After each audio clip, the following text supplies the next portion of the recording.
I don't really get to stand up for myself. I have great teammates. I have a great support system. I got my hometown. I got my family that stands up for me.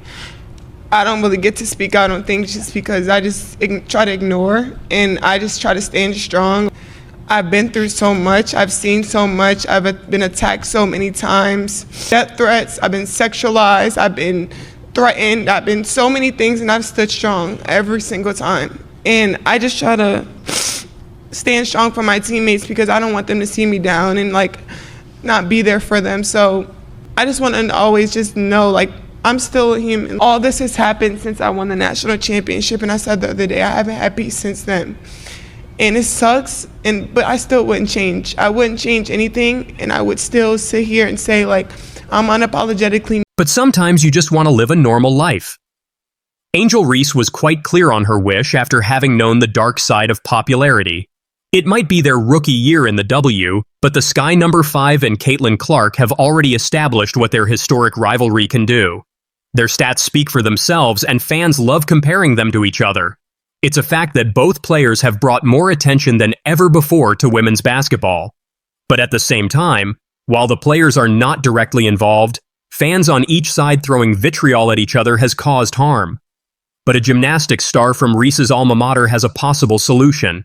In a recent conversation on Best of Both Worlds with Flau'jae, Olivia Dunne addressed how she deals with online and offline haters. As Johnson iterated how hard it is for student athletes to handle studies, sports, and endorsements at the same time, Dunne agreed. The gymnast said, I'm sure you get it with people and trolls online, like even to just the art of like trying to stay silent during certain things, like saying one wrong thing can like... She is right. One misplaced word can impact her work. As a public figure, it's not easy to overlook trolls. Dunne continues, ruin the business. Like just being able to like keep your cool and composure, like that's an art. And that's something that we need to do because we're also representing LSU, and that's hard. Johnson agreed with her. Livy, you know how many times I don't want to crash out on the internet, or I done typed something up in my drive and had to delete it. My Twitter fingers are like comment backs. Especially as NIL earners, brand endorsements bring in more attention to athletes, which sometimes takes away from what they're trying to promote at the primary level. The joy of sports. On a podcast episode from about 2 weeks ago, Angel Reese had explicitly spoken about receiving extreme hate comments. While the Fever rookie is adept at staying silent and not giving more power to the rumors, the Sky Star has addressed some of the unwarranted hate and anger thrown her way. Dunne said, my Twitter fingers go crazy, but I can't press send because my code. I can't because you did K because you know, like you represent. First of all, it's like, you know, I'm not representing just myself anymore. Like I'm representing brands. I'm representing LSU. Like it's people that look up to me. It's a whole lot of factors. But it's an art. With you now. It's hard to like zip it. Sometimes I'm not better than and you know I like to talk. Well, if trolls can easily say something, anything, from behind their screens, so can the people their comments are directed at. But given the large stage they stand on, as Dunne asserts, the art of staying silent comes in. While neither Johnson nor Dunne specifically mentions the Reese-Clark rivalry, the LSU players' advice could be taken by the pros as well. Interestingly, at one point in time, Flau'jae Johnson and Angel Reese used to combat this criticism together as LSU teammates, but not anymore. They say college friends last a lifetime, but it's not always true. Certainly the case of Angel Reese and Flau'jae Johnson is proof. Two women who used to be teammates on the LSU Tigers once upon a time. Relationship with all your teammates. I know Angel recently said that you guys aren't as close, but that's just with distance and time. Like that's not like, you know, she said she was going to come back cheer you guys on. Yeah, most definitely. Yeah, me and Angel, we ain't like as close as we used to be, but like I still support her 1,000%. You know, I was proud of her, like just being the W and breaking records. A lot of people said that she wouldn't go to the W and do all those things, and they kind of hated on her.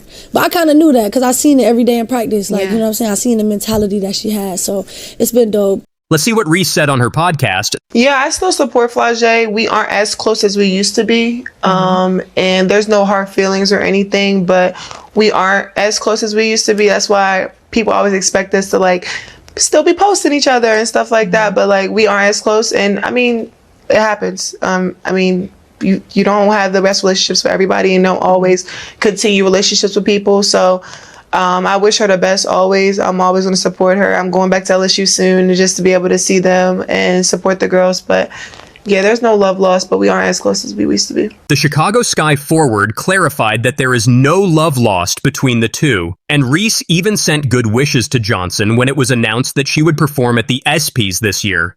It might not be long before Johnson joins her former teammate as a pro in the W, or she might choose her singing career over basketball. Either way, though they may not talk to each other every day, Reese and Johnson will be supporting each other from afar. As for the fans, maybe not getting too involved in the rivalry of it all, but supporting the sport would be the best thing.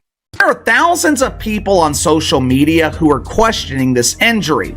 There are thousands of people on social media who are claiming that this Angel Reese injury is fake, or as Donnie Brasco would call it, a fugazi. Angel Reese's wrist injury has taken an unexpected turn. Fans are excited about some surprising new details. Caitlin Clark is at the center of it all. What's happening behind the scenes is hard to believe. Now, is there legitimacy to these claims? Would Angel Reese actually fake an injury? Would Angel Reese prematurely end her rookie season to spare herself the embarrassment? Here's the deal. Angel's career is on the line, while Caitlin's is taking off. It's like a real-life sports drama unfolding. Angel is at a critical point, and everyone's wondering, will this injury be her downfall or her comeback? And even in her press conference, it didn't seem like anything was wrong. She didn't discuss an injury. So fans were actually really shocked when she came out and said that she would be out for the rest of the season. In the 24 hours after the news broke, the internet ran wild with conspiracy theories. They were wondering if she was truly injured. Here's where things take a fascinating turn. Some fans are questioning whether there's more to Angel's injury than meets the eye. Is it genuine, or is she orchestrating a larger strategy while Caitlin is setting records? The WNBA landscape is changing, and we're all struggling to keep pace. This has transcended basketball. It's now about uncovering Angel Reese's true identity and her next move. Buckle up for this wild ride. Basically, the doctors told me that I could either not get surgery or have surgery. The risk of not having surgery, I could literally have arthritis at 22 years old. That wasn't an option. The bone could literally crack and literally completely shatter. Right now it's like a hairline, literally a hairline, like shatter, not even that big, but they're gonna put like a small little screw in it. Remember when Angel fell? It sparked a big mystery in the WNBA. Her injury might not be her biggest problem. Angel Reese was racing against the Los Angeles Sparks, ready to shine. After her shot, she fell and said she hurt her wrist. Yet, she was seen hitting the floor with that wrist. Then things took a turn. Angel claimed she had a fracture, but not just any fracture. It was in a tough-to-heal spot. Now she's faced with a hard choice: risky surgery or early arthritis. Imagine being 22 and having to make that call. Angel's a poor shooter of the basketball. I don't know any other way to say it. She's just a poor shooter.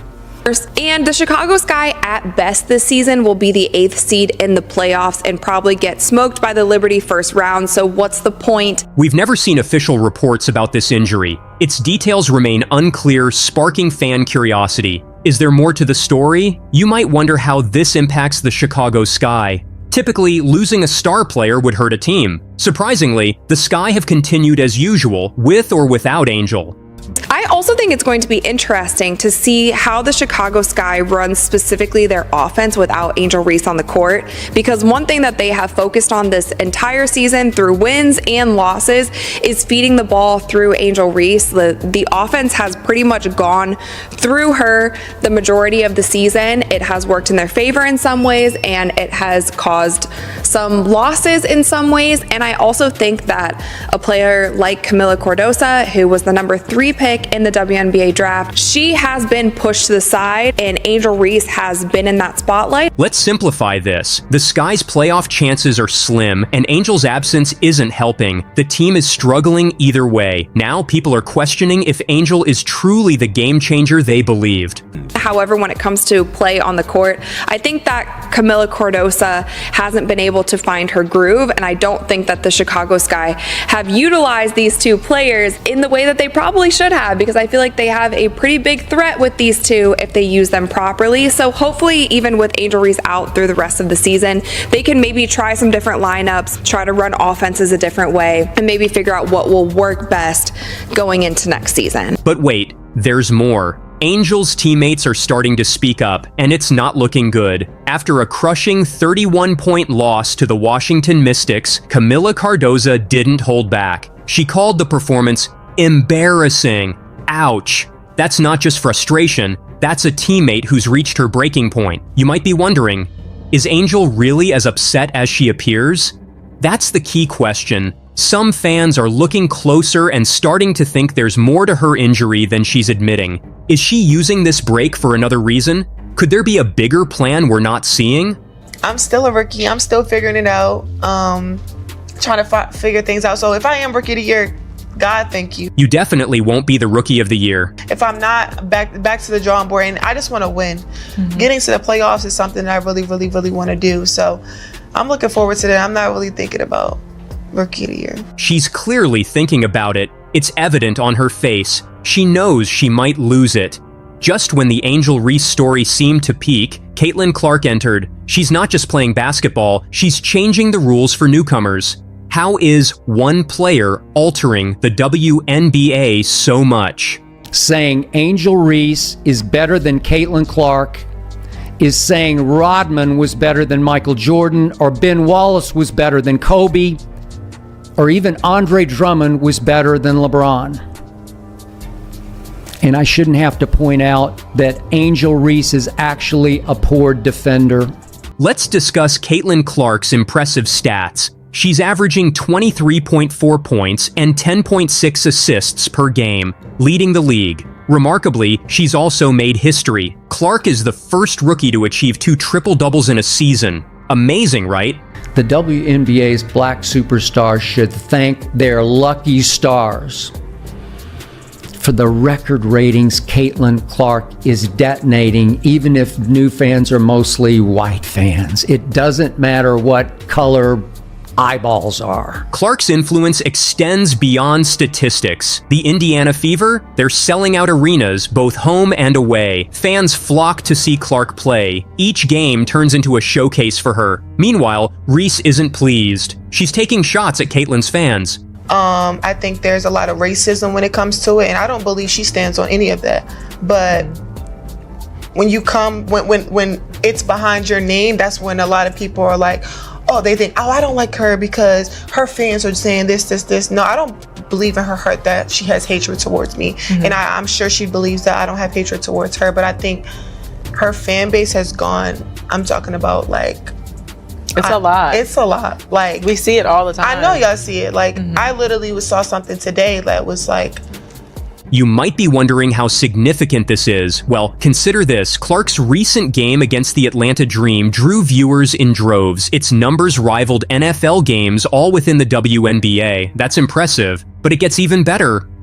Angel Reese announced on Twitter that her rookie season as a WNBA dump diver is officially over. Hey there, lonely male followers, it's me, Angel. No bikini pics today because I have bad news. I have spent the weekend at Woke Memorial Hospital under the care of pretend Dr. Jill Biden. Jilly just informed me that I've got a boo-boo on my wrist. Ouchie! Clark is busy lifting her whole team. She's more than just a top scorer. She's improving everyone around her. It's like seeing a basketball expert lead an orchestra. Each pass and play clicks perfectly. Okay, but that being said, 3 in a row has never been done before in the WNBA. I don't believe that it's been done in the NBA. Now look at these numbers. Look at these numbers for the week of September 2nd to September 8th. 25 points per game, 4.3 made threes per game, 10 assists per game, 7.7 rebounds per game. Caitlin's take on the Angel Reese injury drama might surprise you. Instead of sparking rivalry, she's choosing sportsmanship. Clark said, "It's sad to see anyone injured. Her drive is among the best in the league." So, amidst the drama, Clark is showing respect. She's not just acknowledging Reese's talent, but also her hard work. This shift in perspective could signal the end of rivalry. Perhaps it's the start of a new alliance. Yeah, I think it's obviously definitely sad anytime you see anybody go down with an injury, especially people that you came into this league with, whether it was Cam, whether it was Angel, and especially Angel. Like, you want to see her finish out this year. Obviously, she's had a historic year and she's done some incredible things. And for me, like, getting to play against her, like, her motor is up there, if not the best in the league. Like, she just doesn't stop working. So, you know, congratulations to her. I thought she had a tremendous year. And I thought she came to the league and really did what she's done well her entire career as long as I've known her. So it's definitely devastating. That's never anything you want to see from a player. And then obviously our rookie class has kind of been hit with a few more injuries than you would have liked to see. And I think, I don't know, I mean, for myself, I think just some of those things you can't avoid, especially in their two instances. Obviously, I don't know the specific details, but that's kind of what comes with basketball at times. So, you know, it's sad for them, but I think at the same time for myself, is just continue to take care of your body, take care of yourself. It becomes a long season, especially when you're playing games with one day in between. Like, you really have to prioritize that. But like I said, some of those things are just unavoidable, and it's sad to see. Just when you thought this rivalry was predictable, Angel Reese surprises us. What if I told you she's considering a move that could redefine WNBA stardom? It's a decision that's splitting her fans. To hate, because I am a successful Black woman. Mm-hmm. I'm doing a lot of things that you haven't seen before. Angel Reese just dropped a bombshell that has everyone talking. She said, "I'd rather be rich than famous." Can you believe it? That's not something you hear every day from a rising basketball star. It's like she suddenly flipped the script on her entire career. I'd rather be like rich than famous. Like, I'd rather be like, everybody want to be famous, but like they don't really know what like come with it. Like, it's fun, like all the connections and stuff you make, but like sometimes you just want to live a normal life. Like we were talking about, like just being able to walk down the street casually. You might be thinking, isn't Angel just about basketball? But here's the twist. While dealing with her wrist injury, Angel has been busy off the court. She launched a podcast and shared dreams beyond basketball. Now, fans are left wondering what's up. Impact, I want to continue like just to normalize like fashion in women's basketball, women's sports, women being outspoken, just being able to have a voice and like being able to be outgoing and super outgoing and not just be, okay, only men can do it, like women can do the same thing. Some people are excited about Angel's new direction. They see her as smart for planning beyond basketball. After all, a basketball career is short. However, others are worried. They think she might lose focus on what made her famous. Angel is at a big crossroads. On one hand, she has the talent to shine in the WNBA. On the other, there are new opportunities. These include podcasts, endorsements, and new career paths. She's caught between two worlds and needs to make a choice. As she has in things off the court, and she has done more off the court than I feel like any other WNBA player in the league this season. She has been so busy with like commercials, brand deals, fashion things, the Met Gala, movie premieres, all of the things. One critique that I have of Angel and how she handled her rookie season, I honestly don't think that she should have ever taken on that villain role, and she said it herself. That's why I'm saying it here. Now things get interesting. What if this injury is more than a setback? What if it's Angel's big moment, like in superhero movies where the hero faces the toughest challenge? This could be her test. Will she return stronger and rule the court? Or will she take this chance to change direction? So I can no longer play pretend basketball, but don't worry, lonely men. You will still be able to see me on my podcast, and I'm sure my girl Lotto will give me a feature in her next music video titled Pretend Basketball Meets Pretend Rapper. But wait, there's more.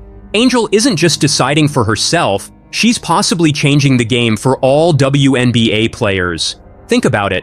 If Angel can balance basketball and building her brand, she opens doors for everyone in the league. She's not just playing basketball, she's strategizing her entire career. I'm going to preface all of this by saying the rivalry worked. The media hyping up these two players and acting like Angel Reese has been in the Rookie of the Year conversation when in my personal opinion that just isn't even fair to her to say when Caitlin ran away with this a few months ago. Having that rivalry worked when it comes to viewership, when it comes to engagement, when it comes to all of those things. However, seeing Angel Reese in the media throughout the past 3 months and how she has come out multiple times and said how she gets a lot of hate online, she gets bullied, different things are sent to her. A lot of these things are alluding to the fact, and she even said that in her farewell letter, that this is the first time that she will get a physical and mental break. I do think that some of this drama, and she started some of it, to be fair, got to her. So what's next for Angel Reese? Will she shock everyone by coming back stronger than ever to dominate the court? Or is she about to make a move that no one sees coming? One thing's for sure, whatever Angel decides, it's going to shake up the WNBA in a big way. And probably took up more mental space and emotional space than it should have. And I'm only saying this because we've seen her continue to make little sly remarks, even though she says there's no bad blood between her and Caitlin. And also, not all of this is directed at Caitlin. She just likes to call out haters and clap back at haters and say different things. And my advice to her, from somebody who has been in this industry, maybe not the highest spotlight that she is at, but I have been in somewhat of this spotlight in the sports world, the more that you clap back, the more that you say things, whether you're right or not, whether you're defending yourself in the proper way or not, more is going to come back at you. Angel is at a crucial point. It's more than just her wrist. The whole WNBA is watching. Once seen as the next big star, she now faces a choice. Should she battle back from injury to return stronger, or is it time to leave the game behind?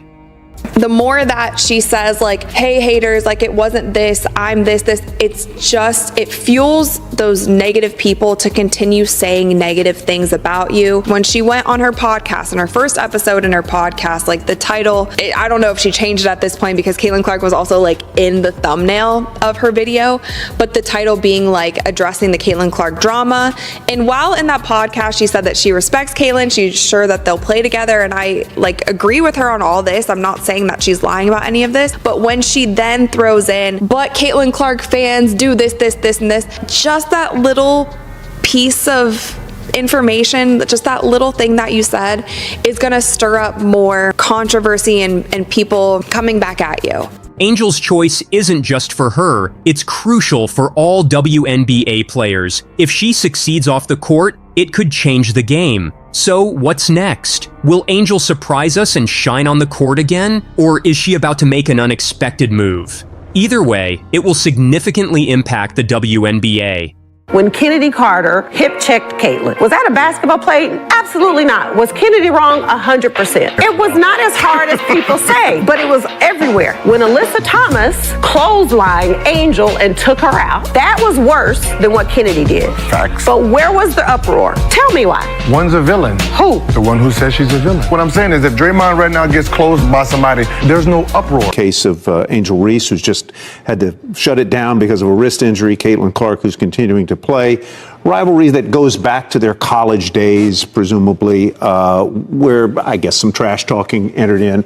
But now it seems on some social media channels to have taken a darker turn, a more menacing turn, where race has been introduced into the conversation, where sexuality is sometimes introduced into the conversation. How do you try and stay ahead of that?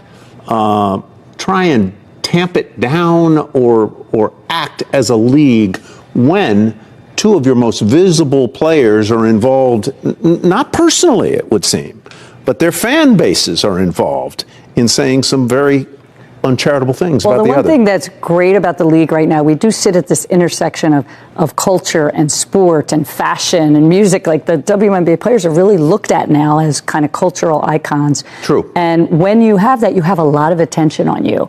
There's no more apathy. Everybody cares.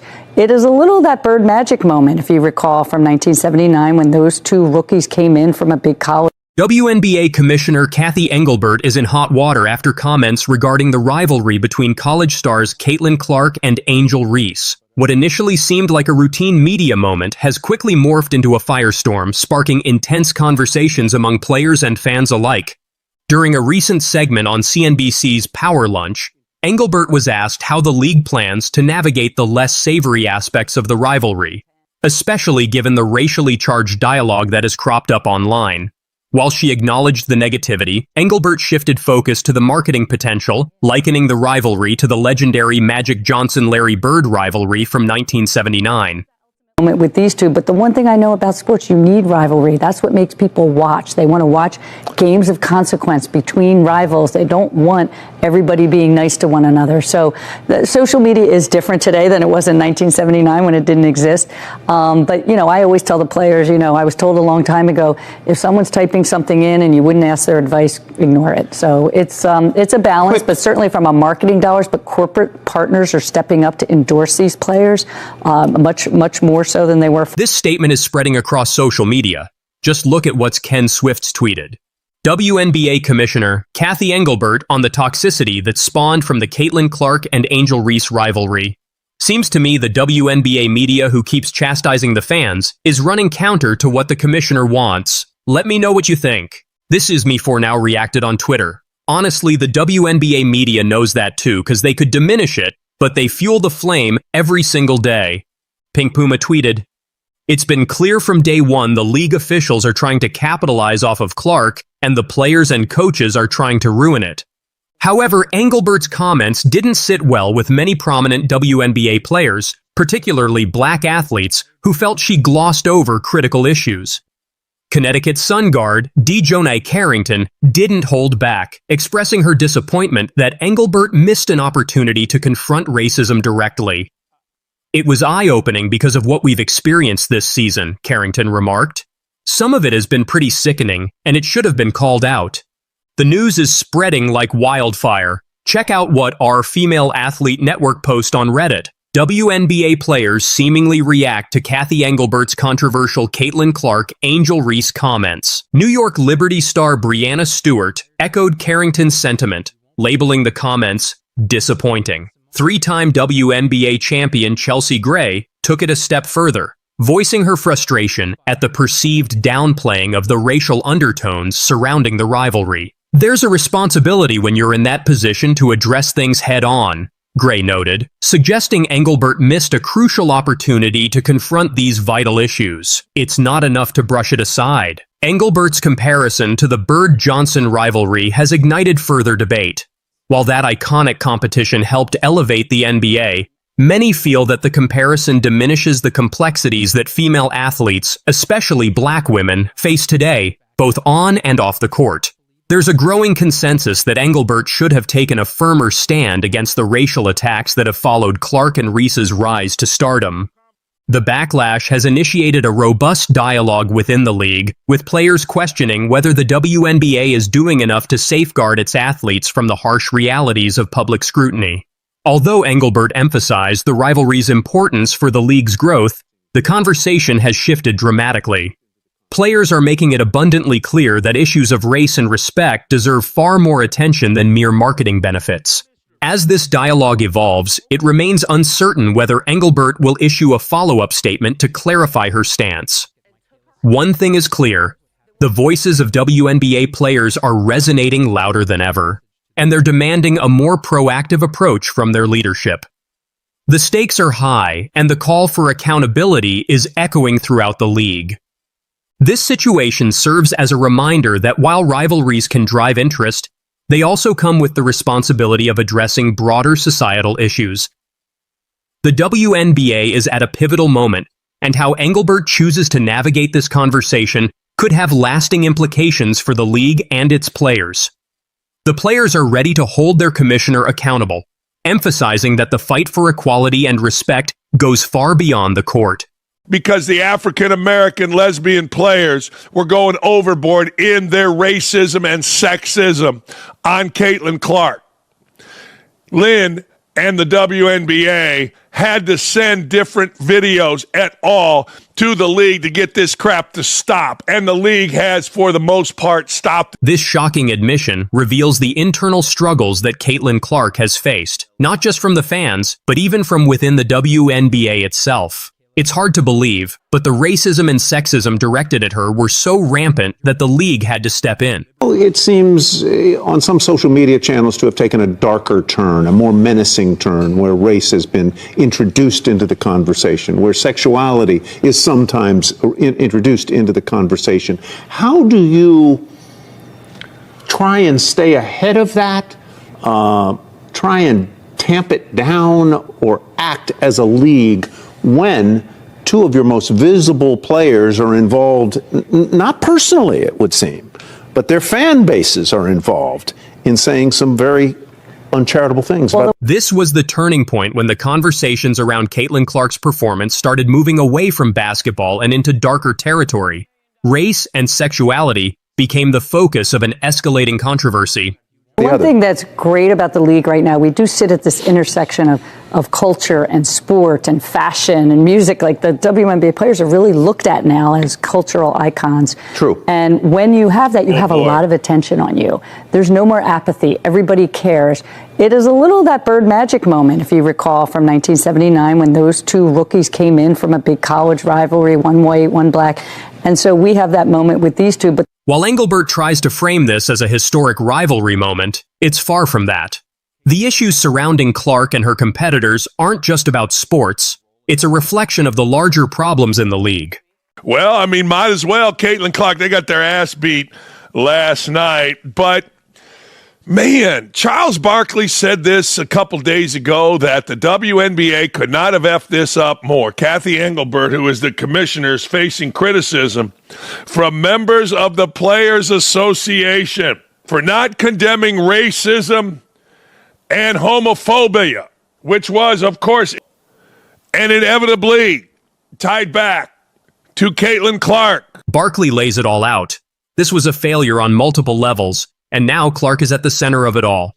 The league's inability to handle these tensions has left everyone watching. You answered them in private. Awful Announcing said her response was not only lackluster.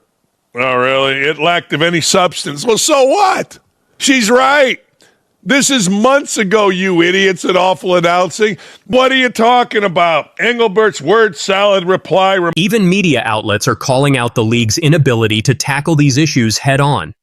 Caitlin Clark may be a top performer, but the WNBA's handling of the controversies surrounding her is far from winning any accolades. The relationships I create here are my legacy. Caitlin Clark quite clearly announced back in Iowa just what she thought mattered the most to her. And now, as she continues to thrill the WNBA crowd with her record-breaking displays, she stands by her words. When the generational talent was drafted as the first overall pick this year, she was not the only one joining the league after shining for the Hawkeyes. Kate Martin was another Iowa alum who entered the big stage, joining the Las Vegas Aces. As their third encounter comes close, Clark is ready to host her former teammate just as nicely. In her recent media availability, the Fever Guard talked about welcoming Kate Martin to Indianapolis. She said, "It's definitely pretty weird to us, like we were teammates for 4 years. We got very used to that and now going against." So then like you love it, you joke about it, but at the same time, it just takes some getting used to. I know a lot of our coaches will be here on the same night. Looks like a fun thing for all of them to be able to do too, and sharing that memory and that joy with us. But I'm just super proud of her and happy for her. The 22-year-old guard also hinted towards her former Iowa head coach, Lisa Bluter, making an attendance when Fever will lock horns with the Aces on Wednesday. Both of the WNBA rookies played 4 years together with Bluter at the helm and led the Hawkeyes to back-to-back NCAA finals. When the duo bid adieu to their alma mater, the 63-year-old also decided to step down from the coaching role. While Caitlin Clark has definitely been the talk of the town with her exceptional rookie season, her best friend Martin is yet to have a firm grip with Aces. Nevertheless, she has always found her college best friend acknowledging her and their friendship. The friendship between the opponent rookies, back in May, the former college teammates faced for the very first time in W. While the excitement among enthusiasts was obvious, Clark only made the matchup even more interesting when she opened up on her bond with the Aces rookie. Kate is obviously one of my best friends, somebody that was with me all 4 years at Iowa. I was the person that kind of begged her to come back for her 6th year, said the Fever number 22. After taking a red shirt year and benefiting from the NCAA's COVID-19 eligibility extension, Martin announced in February 2023 that she would be returning for a 6th and final season with the Hawkeyes. She, along with Clark, led the team to the finals, but could not sweep the championship after falling to the South Carolina Gamecocks. Caitlin isn't much of a defender either. 2/3 of the way through the year, it was clear she was on an all-time record turnover pace. And for 2/3 of the year, Caitlin's three-point shooting ranked near the bottom of the league in percentage. I still get frustrated because she won't shoot enough in fourth quarters because she defers to her vets. Angel Reese is actually a poor defender. Angel's team has now fallen to 11-22, so she isn't having nearly the impact that Caitlin is having on her team. Angel Reese is better than Caitlin Clark, is saying Rodman was better than Michael Jordan. The truth is, Angel's a poor shooter of the basketball. I don't know any other way to say it. She's just a poor shooter. Skip didn't hold back when it came to discussing two of the WNBA's most talked about rookies, Caitlin Clark and Angel Reese. Let's see how Skip absolutely destroyed these young stars. Caitlin isn't much of a defender either, though she can and she will steal the basketball. She's 15th in the WNBA in steals. First up, let's talk about Caitlin Clark. Now, we all know she's been making waves in the league, but Skip's not buying all the hype. He starts off by dropping this bomb. Caitlin isn't much of a defender either. Ouch. That's gotta hurt for all the Clark fans out there. But wait, there's more. 2/3 of the way through the year, it was clear she was on an all-time record turnover pace, the likes of which I have never witnessed. It's almost like she was trying to turn the basketball over. Skip doesn't stop there. He goes on to absolutely roast Clark's ball handling skills. According to Skip, 2/3 of the way through the year, it was clear she was on an all-time record turnover pace. An all-time record? That's not the kind of history you want to be making in your rookie year, Caitlin. Caitlin's three-point shooting ranked near the bottom of the league in percentage. Yet, you're right. The truth is... But hold on to your seats, folks, because Skip's just warming up. He then takes aim at Clark's shooting, saying, for 2/3 of the year, Caitlin's three-point shooting ranked near the bottom of the league in percentage. Near the bottom of the league? That's not what you expect from someone who's supposed to be a sharpshooter. I still get frustrated because she won't shoot enough in fourth quarters because she defers to her vets. She's got horrendous pressure on her. And just when you think Skip's done with Clark, he delivers this final blow. I still get frustrated because she won't shoot enough in fourth quarters because she defers to her vets. Looks like Skip thinks Clark needs to step up and take charge in crunch time. No mercy from Bayless today. Now let's turn our attention to Angel Reese. If you thought Skip was harsh on Clark, wait till you hear what he had to say about Reese.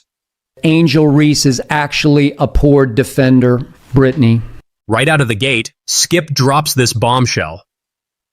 Angel Reese is actually a poor defender. Wow. For someone who's known for her physical presence on the court, that's a pretty damning assessment from Skip. Angel's team has now fallen to 11-22, so she isn't having nearly the impact that Caitlin is having on her team. But Skip's just getting started. He goes on to question Reese's impact on her team, stating, Angel's team has now fallen to 11-22, so she isn't having nearly the impact that Caitlin is having on her team. Ouch. Skip's basically saying Reese isn't living up to the hype and isn't making her team better. That's gotta sting. Angel Reese is better than Caitlin Clark, is saying Rodman was better than Michael Jordan or Ben Wallace was better than Kobe. And if you thought that was harsh, wait till you hear this.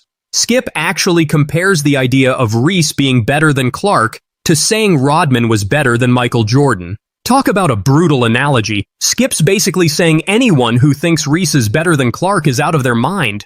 Angel's a poor shooter of the basketball. I don't know any other way to say it. She's just a poor shooter. She's now 38% from the floor, not from three. She's 2 of 12 from three. That's 17%. But the knockout punch comes when Skip talks about Reese's shooting.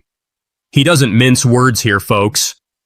Skip straight up says, "The truth is and was a poor shooter of the basketball. I don't know any other way to say it. She's just a poor shooter."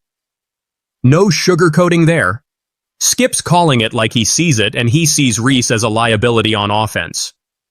Now you might be thinking, wow, Skip really went in on these two, and you'd be right.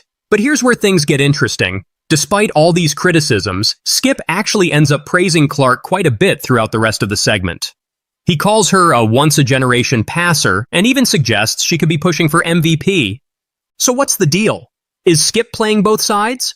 Or is he just being brutally honest about both the strengths and weaknesses of these young stars? One thing's for sure. Skip Bayless knows how to stir up controversy. By pointing out these flaws in Clark and Reese's games, he's guaranteed to get people talking. And isn't that what sports media is all about? But let's take a step back for a moment. Are Skip's criticisms fair? Is he being too harsh on these rookies who are still finding their footing in the league? Or is this tough love exactly what they need to hear to improve their games? It's worth noting that both Clark and Reese have had incredible success in their college careers. They're adjusting to a new level of play, facing the best of the best night in and night out. Growing pains are to be expected, but in the high-stakes world of professional sports, you're only as good as your last game. Skip's comments raise some interesting questions about expectations in the WNBA. Are we putting too much pressure on these young stars to be perfect right out of the gate? Or is this level of scrutiny just part of being a high-profile athlete?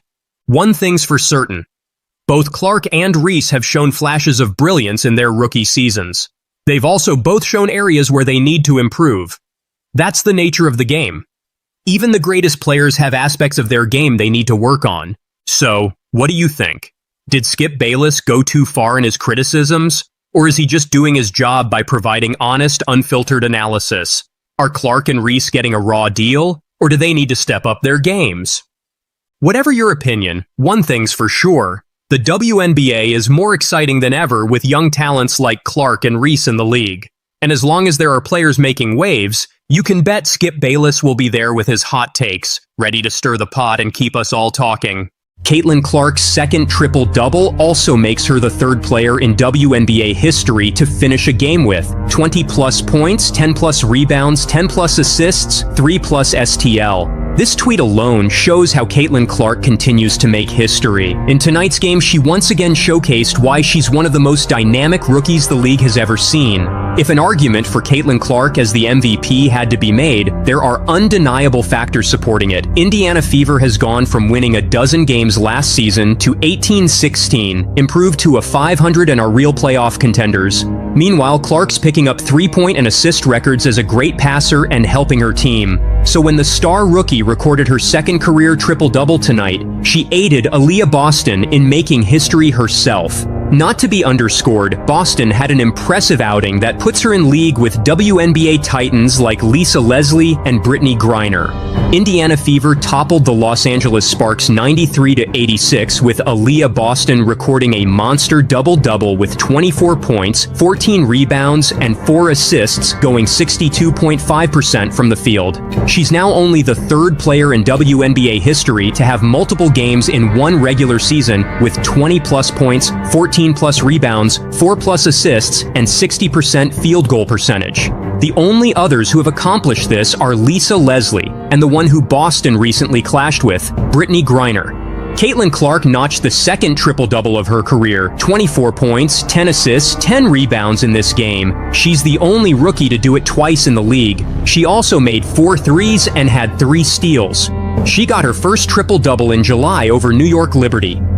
Her selfless passing style stood out in this game over the Sparks that a few ex-users compared her to Magic Johnson, the Lakers legend and Sparks co-owner, and it definitely enabled Aaliyah to record her own individual accolade.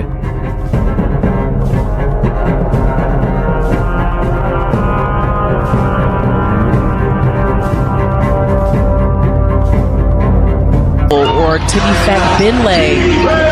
Not shooting the three that easily or that comfortably. I don't know if that's comfortable, but it's nice by Caitlin Clark. The buzz and attention surrounding Caitlin Clark's game are unlike anything seen in the league until now. The jersey sales, the sold-out stadiums, the peak viewership, this massive wave of popularity mirrors the excitement that swept through the NBA in the 80s when Michael Jordan became a household name. So WNBA analyst Nancy Lieberman believes that Clark deserves admiration as MJ does, as opposed to the lack of recognition or criticism that may come her way. Calling out the critics and haters, Lieberman on the Stephen A. Smith Show said, "I just don't understand people. Now you have signature shoes for both men and women because of what MJ did and how he and his team constructed business. Caitlin is doing that right now, and she should be supported and not maligned for that." Lieberman's claims about Clark's influence are understandable when we bring Clark's $28 million Nike deal, which is the most lucrative shoe deal in WNBA history. Clark is soon expected to receive her own signature shoe as well. Jordan's wasn't quite hushed itself. 5-year, $2.5 million deal, 3 times that of any other deal in the league.